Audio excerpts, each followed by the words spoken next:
Hello students, कैसे हैं आप सब। आई होप आप सब अच्छे होंगे।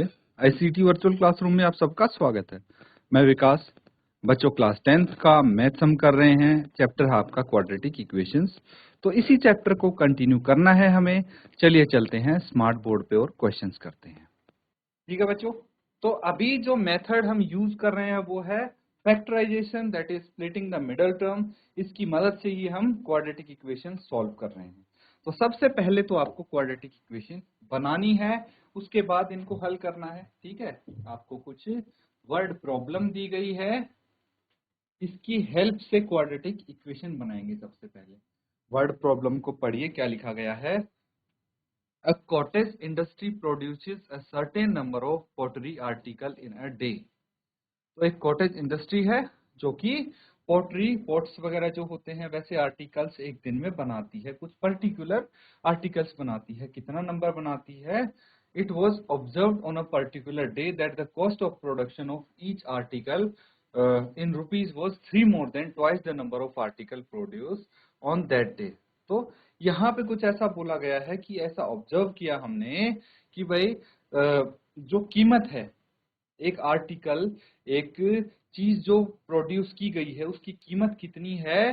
भाई 3 रुपए ज्यादा है, 3 रुपए ज्यादा, 3 rupees more than the twice the number of articles produce. जितने आर्टिकल बनाए गए उसके 2 गुना से भी 3 रुपए ज्यादा है उसकी कीमत एक आर्टिकल की सिर्फ। ठीक है, if the total cost of production on that day was ₹90। तो उस दिन की टोटल कॉस्ट प्रोडक्शन की कितनी थी? 90 रुपए। Find the number of articles produced and the cost of each article. तो आपको नंबर ऑफ आर्टिकल और हर एक आर्टिकल की क्या कीमत होगी वो आपको बताना है। जल्दी से इसको नोट डाउन करके सॉल्व कीजिए। तो बच्चों देखिए, इसमें कैसे करेंगे हम सॉल्व। सबसे पहले आपको क्या फाइंड आउट करना है वो देखिए। निकालना क्या है? Number of articles. Number of articles निकालना है तो आप लिखेंगे let the number of articles, let the number of articles produced. कितने आर्टिकल बनाए गए? एक्स मान लेते हैं। कितने मान लेते हैं? एक्स। अब और क्या चीज बतानी है? कॉस्ट ऑफ ईच आर्टिकल क्या होगी? therefore the cost of each article, the cost of each article क्या हो जाएगी? गिवन है बच्चों, ध्यान से देखेंगे तो ये बोला गया है पर्टिकुलर डे पे cost of production of each, हर एक आर्टिकल की कितनी होगी? 3 more, 3 ज्यादा है किससे? Twice the number of article produce. तो कितने आर्टिकल प्रोड्यूस हुए? एक्स। इसका ट्वाइस कितना हो जाएगा? 2x। और उससे 3 रुपए ज्यादा है कॉस्ट किसकी? आर्टिकल जो प्रोड्यूस किया गया उसकी। तो ये लिख देंगे। इसके बाद एक चीज हमें गिवन है। क्या गिवन है? कि भाई 90 रुपए है। ठीक है, क्या टोटल कॉस्ट? तो लिख देंगे it is given that the total cost, it is given that the total cost of production, it is given that the total cost of production is ₹90। Clear है? टोटल कॉस्ट ऑफ प्रोडक्शन कितना है? 90 रुपए है। ठीक है, अब क्या करना है बच्चों? अब जो क्वेश्चन में गिवन है उसके अकॉर्डिंग इसको हम इक्वेशन बना देंगे। इसकी क्या गिवन है क्वेश्चन में? क्वेश्चन में ये गिवन है कि भाई total cost of production 90 rupees है और कितने आर्टिकल हैं? एक्स आर्टिकल है। एक आर्टिकल की कॉस्ट 2x प्लस 3 है, 2x प्लस 3 है। तो एक आर्टिकल की कॉस्ट को नंबर ऑफ आर्टिकल से अगर गुना करेंगे, मल्टीप्लाई करेंगे तो कितना आ जाएगा? ये आ जाएगी टोटल प्रोडक्शन कॉस्ट आ जाएगी जो कि 90 रुपए है। ये हम पहले लिख चुके हैं। इसको ब्रैकेट ओपन करो और इससे आ जाएगी हमारी क्वाड्रेटिक इक्वेशन। इसको नोट डाउन करो और आगे देखिए इसको सॉल्व करो, क्वाड्रेटिक इक्वेशन आपकी आ जाएगी। फिर तो आप जो हम मेथड यूज कर रहे हैं, कौन सा, फैक्टराइजेशन मेथड से वैल्यू निकाल सकते हैं एक्स की। चलिए नोट डाउन कीजिए और आगे सॉल्व कीजिए इसको।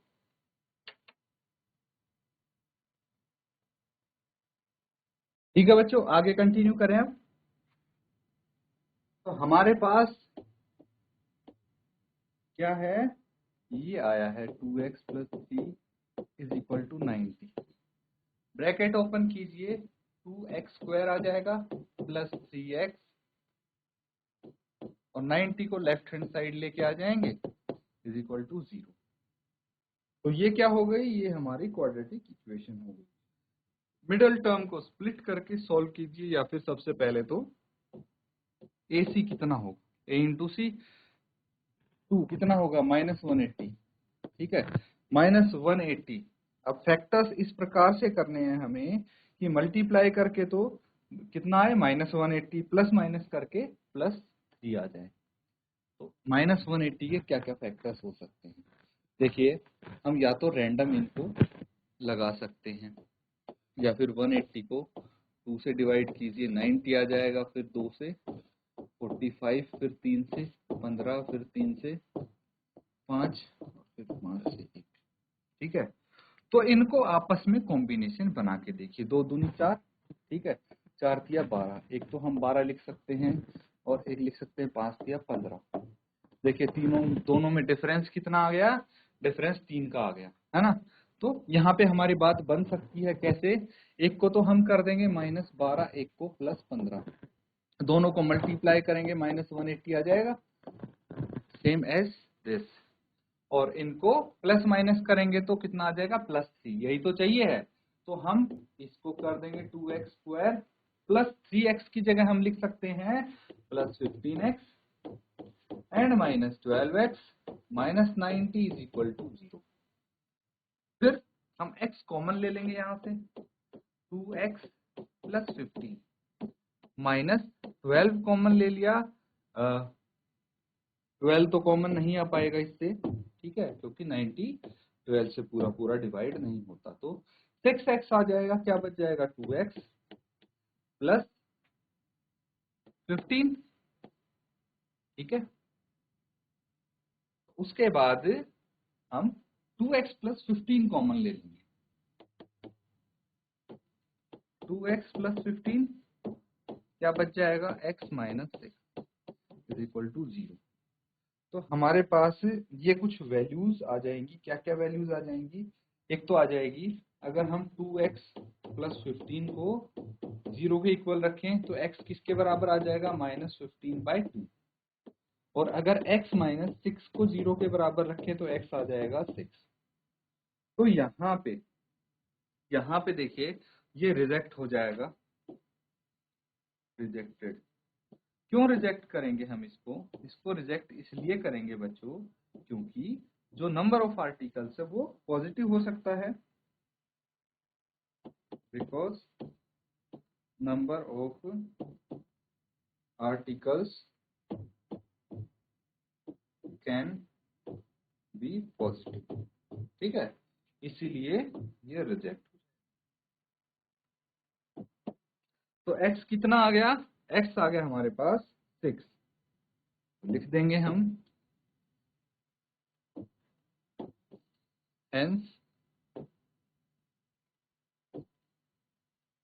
number of articles, hence number of articles produced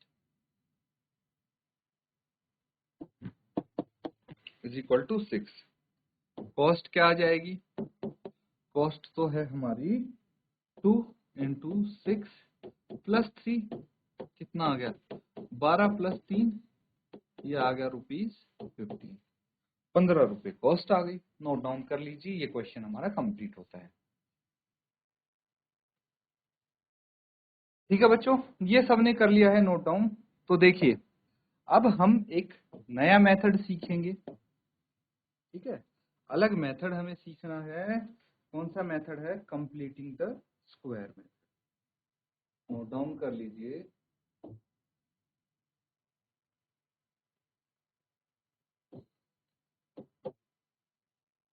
completing the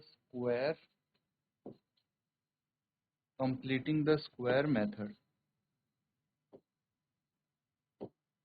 तो हमें रूट्स निकालने हैं, ठीक है। उसके लिए एक तो मेथड हमने फैक्टराइजेशन सीखा अभी। फैक्टराइजेशन यानी जो मिडल टर्म है उसको स्प्लिट करके हम सॉल्व कर लेते हैं। अब कंप्लीटिंग द स्क्वायर मेथड एक और मेथड है जिसकी मदद से हम सॉल्व कर सकते हैं अपने क्वाड्रेटिक इक्वेशन और x की वैल्यू जो वेरिएबल है उसकी वैल्यू निकाल सकते हैं। 2x स्क्वायर एक मैं क्वाड्रेटिक इक्वेशन आपके सामने लिखूंगा, फिर हम इसको सॉल्व करके देखें। 7x minus 9 is equal to 0, ठीक है। यही इक्वेशन थी हमारी जिसकी मदद से हमने फैक्टराइजेशन मेथड से सॉल्व किया था, ठीक है। और अब हम इसी की मदद से क्या कर रहे हैं, completing the square method. Clear है? तो चलिए इसको हम सॉल्व करते हैं। अब कैसे करेंगे देखिए ध्यान से। अब हमारे पास ये क्वाड्रेटिक इक्वेशन आ गई है, तो इसमें कुछ स्टेप्स हैं जो आपको ध्यान रखने हैं। सबसे पहला स्टेप, फर्स्ट स्टेप क्या होगा, देखिए फर्स्ट स्टेप होगा आपका divide equation by coefficient of x. ये समझना है आप, divide the equation by coefficient of x square. मतलब क्या हुआ, जो एक्स स्क्वायर है, ठीक है, एक्स स्क्वायर है उसका कोफिशिएंट जो होगा उससे पूरे समीकरण को भाग करना है। समझे?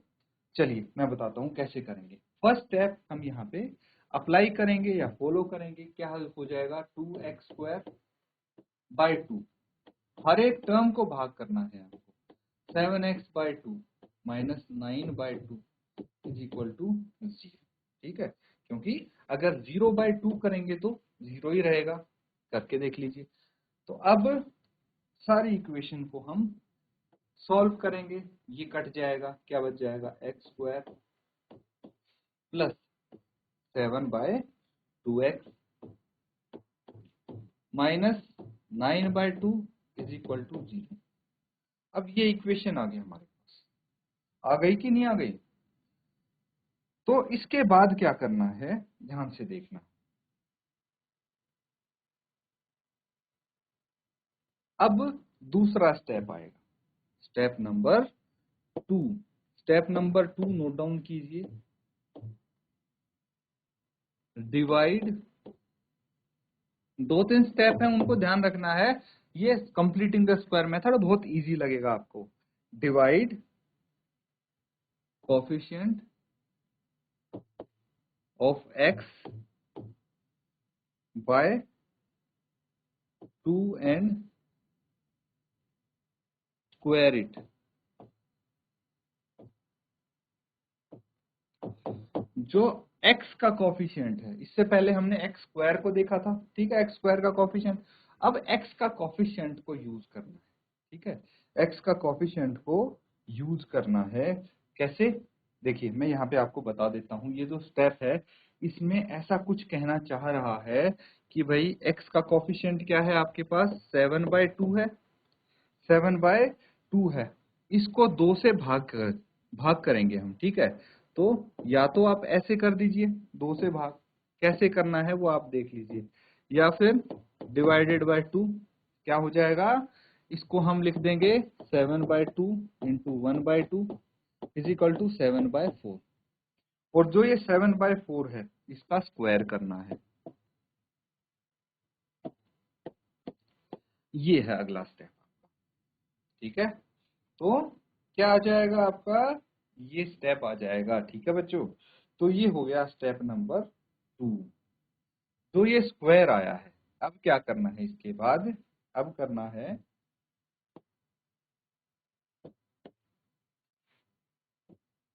तीसरा स्टेप, नाउ ऐड। दो स्टेप 2 में आया है आपके पास, ठीक है, क्या आया है, 7 बाय 4 का स्क्वायर। इसको ऐड करना है दोनों तरफ, टू बोथ साइड्स। तो जो x का कोफिशिएंट है उसका स्क्वायर करना, उसका हाफ करना है, पहले तो डिवाइड करना है 2 से, फिर उसका स्क्वायर करके दोनों तरफ जोड़ देना है। दोनों तरफ मतलब इक्वल टू के लेफ्ट हैंड साइड और राइट हैंड साइड। उससे पहले, ये स्टेप करने से पहले हम एक काम कर लेंगे। जो हमारे पास ये 9/2 है, जो हमारे पास 9/2 है, इसको मैं राइट हैंड साइड ले जा लूंगा। जैसे x² plus 7/2x is equal to 9/2। 9/2 को राइट हैंड साइड ले जा लेंगे हम, ठीक है। उसके बाद हम क्या करेंगे, इसको ऐड कर देंगे। क्या आ जाएगा, x² प्लस 7/2x प्लस 7/4 का स्क्वायर, ठीक है, इक्वल्स टू क्या आ जाएगा, 9/2 प्लस 7/4 का स्क्वायर। ये चीज समझ गए। हमने क्या किया है, देखिए हमने क्या किया है, जो ये विदाउट कोफिशिएंट वाली टर्म थी, इसको जो कांस्टेंट था, इसको राइट हैंड साइड लेके पहले तो हम, ठीक है, यहाँ पे। उसके बाद दोनों में स्टेप 3 जो अप्लाई कर दिया है, दोनों तरफ 7/4 का स्क्वायर ऐड कर दिया, दोनों तरफ ऐड कर दिया, तो हमारे पास ये आ गई इक्वेशन। यहां तक नोट डाउन कीजिए। कर लिया सबने नोट डाउन। चलिए आगे इसको कंटिन्यू करेंगे। तो क्या आया हमारे पास, ये आया है x² प्लस 7/2x प्लस 7/4 का square is equal to 9/2 plus 7/4 का स्क्वायर। ये मैंने इक्वेशन एज इट इज लिख दी है यहाँ पे। अब क्या करना है, अब देखिए हम यहाँ पे एक फॉर्मूला लगाएंगे, ठीक है। फॉर्मूला लगाएंगे, सॉल्व नहीं करना इसको। अब सॉल्व करेंगे तो फिर गड़बड़ हो जाएगी। अब इसको सॉल्व नहीं करना, इसके बजाय, सॉल्व करने के बजाय आप यहाँ पे एक फॉर्मूला यूज कीजिए। क्या होता है फॉर्मूला, a प्लस बी का होल स्क्वायर। क्या आता है, a² plus 2ab plus b²। ये होता है फॉर्मूला, ठीक है। या फिर हम इस तरह भी लिख सकते हैं, a² plus b² plus 2ab। एक ही बात है। तो यहाँ पे अगर ये फॉर्मूला अप्लाई करेंगे तो ये परफेक्टली अप्लाई हो रहा है। इसीलिए इसको हम क्या बोलते हैं, कंप्लीटिंग द स्क्वायर मेथड, क्योंकि यहाँ पे हमारा स्क्वायर कंप्लीट हो रहा है। कैसे हो रहा है देखिए, अगर मैं आपको बोलूं कि हमारा इसका आ जाएगा 7/4 का स्क्वायर, इसकी जगह 7/4 x प्लस 7/4 का स्क्वायर लिख सकता हूँ। कैसे, इसको ओपन कीजिए, क्या आ जाएगा, a² यानी x² प्लस 7/4 का स्क्वायर यानी b² प्लस कितना आ जाएगा, a² plus b² plus 2ab, ठीक है। यानी 2 इंटू a है x इंटू b कितना है 7/4। 2 से ये कैंसिल आउट, ये कितना आ गया, ये आ गया 7/2x, है कि नहीं। ये कितना आ गया, 7/2x आ गया कैंसिल आउट करके। तो वापस से यही आ गया हमारे पास। तो मैंने क्या किया है, इसका उल्टा करा है कि भाई इसमें मैंने फॉर्मूला लगा दिया है, ठीक है। तो एक स्क्वायर बना दिया इसको, यहाँ पे लिख सकते हैं फिर हम x प्लस 7/4 और इसका स्क्वायर लिख देंगे, 9/2 एज इट इज, प्लस 7 का स्क्वायर कितना हो जाएगा 49, 4 का स्क्वायर 16, ये आ जाएगा। चलिए आगे इसको सॉल्व करते हैं, x प्लस 7/4 का स्क्वायर, और यहाँ पे हम एलसीएम ले लेंगे, 16 आ जाएगा। तो ये 8 इंटू 9 72 प्लस 49। आगे फर्दर इसको सॉल्व कीजिए, कितना आ जाएगा, ये आ जाएगा 121/16, ठीक है। अब हो जाएगा x प्लस 7/4 का स्क्वायर इज इक्वल टू 121/16 को मैं 11/4 का स्क्वायर लिख सकता हूँ, 11/4 का स्क्वायर लिख सकता हूँ, ठीक है। या फिर मैं अंडर रूट कर सकता हूँ इसका, यानी ये आ गया 121/16, ठीक है। तो अगर मैं इसका अंडर रूट करूंगा, अगर इसका अंडर रूट करूंगा तो ये गायब हो जाएगा हमारा स्क्वायर, यहाँ से स्क्वायर हट जाएगा, है ना। अब क्या करना है, इसका अंडर रूट कितना आ जाएगा, ये आ जाएगा x plus 7/4 is equal to plus minus 11/4, ये आ जाएगा।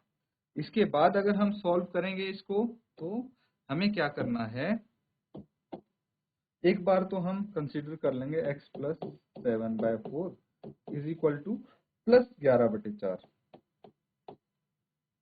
और एक बार x plus 7/4 is equal to minus 11/4। दोनों को इंडिविजुअली सॉल्व करेंगे तो x is equal to 11/4 minus 7/4 कितना आ गया, x is equal to 4/4, that is 1। यहाँ पे करेंगे x is equal to minus 11/4 minus 7/4, ये कितना आ गया, x इज इक्वल टू 4 यहाँ पे आ गया, और माइनस 11 और माइनस 7 कितना आ जाएगा, ये इधर जाके कितना हो जाएगा, ये हो जाएगा 11 और 7 18, वो भी माइनस का, 2 से कैंसिल आउट करेंगे तो ये आ गया माइनस 9/2। तो x की वैल्यू एक तो आ गई 1, एक आ गई माइनस 9/2। तो बस ये आंसर हो गया, कौन से मेथड से, कंप्लीटिंग द स्क्वायर। कहाँ पे स्क्वायर कंप्लीट किया हमने, आप देख सकते हैं यहाँ पे ये कंप्लीटिंग द स्क्वायर कर दिया हमने, और हमारे x की वैल्यू होती है। क्लियर है, इसको भी नोट डाउन कर लेंगे। ठीक है स्टूडेंट्स, आज हमने देखिए फैक्टराइजेशन मेथड के आधार पे एक क्वेश्चन किया है, उसके बाद हमने नया मेथड यहाँ पे सीखा है जिससे हम रूट्स या फिर सॉल्यूशन निकाल सकते हैं क्वाड्रेटिक इक्वेशन का। इस मेथड का नाम है कंप्लीटिंग द स्क्वायर मेथड, और ये बड़ा ही इजी, बड़ा ही अच्छा मेथड है। थोड़ा आपको देखिए 3 से 4 स्टेप्स मैंने बताए, उन पे ध्यान देना है, उन पे फोकस करना है, और बस वही रूल्स आपको फॉलो करते जाना है, अपने आप आपके आंसर आ जाएंगे। ठीक है बच्चों, इसी के साथ आज का सेशन यहाँ पे हम एंड करेंगे। Thank you and have a nice day.